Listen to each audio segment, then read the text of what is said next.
Alright, YouTube, Chick-fil-A. I've been prompted to make a video on the topic a few days belated because some of my subscribers wanted me to make a video on the subject, which originally I didn't find too interesting, but I'll make one anyway for their benefit. I've got a question for you. Why is it that the right-wing media, and indeed lots of conservatives, because I know Vermont's very liberal, but Rutland County, where I live, is the most conservative of the liberal counties in Vermont. Why is it that individuals on the right think that it's necessary for gays to remain closeted? They sort of give the attitude of, oh, I don't really hate gays, I just wish they wouldn't flaunt their gayness. They should just keep it to themselves, there wouldn't be a problem. They could go eat at this restaurant, nobody's going to look at them odd, they just have to not act gay in the restaurant. Why is it that that is the solution to the problem, rather than simply, why don't the homophobes shut up and keep it to themselves and respect people and pretend not to hate gay people? Why is the onus on the gay community to shut up and sit tight and relax and don't say anything gay, but the homophobes can come out on an interview, and he's a CEO of a substantial company.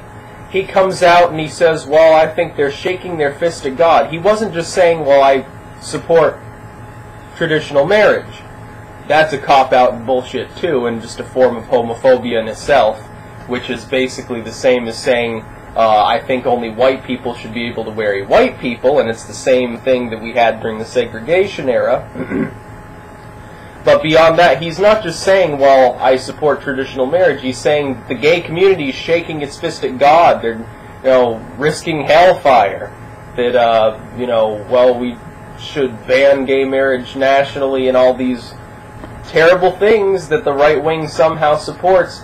Let me tell you something about the right wing. Let me tell you something about the conservatives in general. Now, generalizations don't usually stick.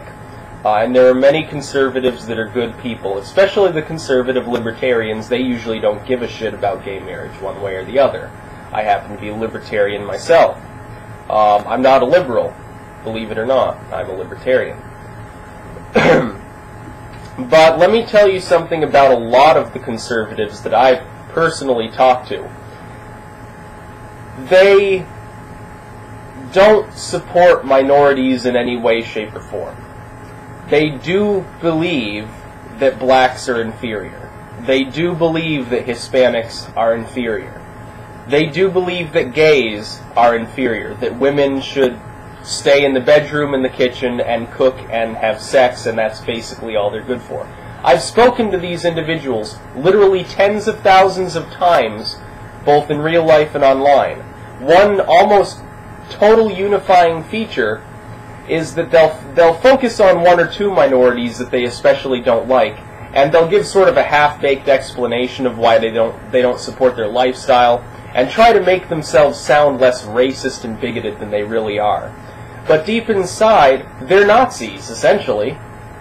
That's not even an exaggeration. Deep inside, they honestly believe that blacks and Hispanics and Asians and, gays and women, that all of these minority groups are inferior to the sort of white, straight, Anglo-Saxon male ideal. That's not a stretch of the imagination. Why do you think these politicians come on TV and they're like, oh, what Chick-fil-A did was great, let's organize, and then you have Huckabee and all these idiots organizing a special day.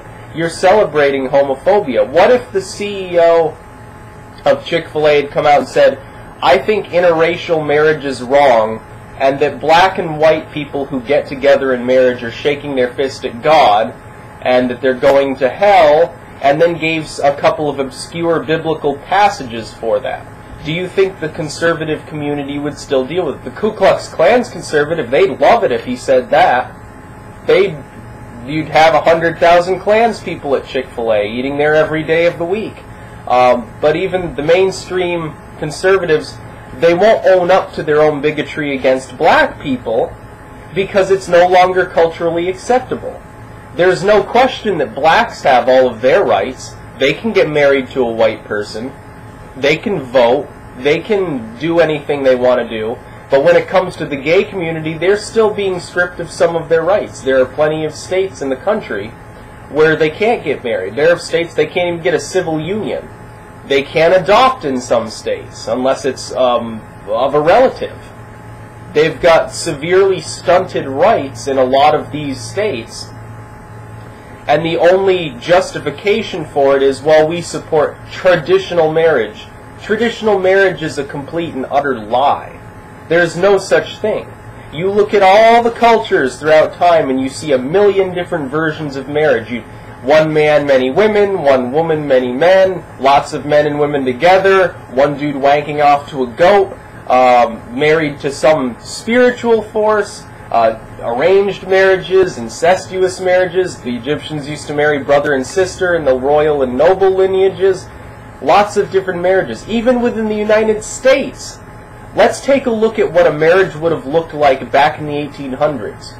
It would have been white people only, or the black people can get married, but only to other blacks. The same goes for Asians and Hispanics. A white person could not marry any of these so-called other races. Wouldn't have happened. Would have been completely, they would have been dragged through the streets and burned on hot coals as witches or something. It was Christian. If a Christian had attempted to marry a Jew, or a Muslim, or an atheist, hell would have broken loose. Typically, the man was about 20 years older than the woman. Back then, a girl of 13 could marry a 30-year-old man. Is that the kind of traditional marriage that you want? That was an American tradition for a much longer time than what you define as marriage now is. Now it's both of the partners have to be at least 16 with consent, or 18. They can be any races they want. As long as they're not two men or two women, they can do whatever they want. And guess what? Bestiality is still legal in some states. It's legal here in Vermont, too. Should we all go out and, bang animals because it's part of our tradition? The fact is, these redneck racist bigots celebrate their own homophobia because it's the last issue that they're allowed to be bigoted on. They're no longer culturally allowed to be bigoted towards black people. Yes, there's plenty of bigotry launched towards the black community, but it's a lot less now. We don't have the Ku Klux Klan marching down, Pennsylvania Avenue like they did back in the 20s. It's falling out of favor with people. There's no question legally blacks have the same rights as whites. There's no segregation anymore. But we do segregate the gay community in spirit when we tell them they can't get married, they can't get a civil union, they can't adopt, they can't do any of these other things. Maybe it's just bullshit. We do the same thing to women on a lesser scale. We say, well, we're going to limit your right to abort if you get raped. Why is all of this bigotry, number one, necessary, and number two, so beloved by the right wing? They love bigotry. They love racism. They love sexism, and, they love discriminating against people based on their creed. It's just ridiculous because it's the one group they're allowed to attack anymore, and they can closet their own hatred and bigotry and say, well, I support traditional marriage, but I'm not going to shut up about how bad the gay community is.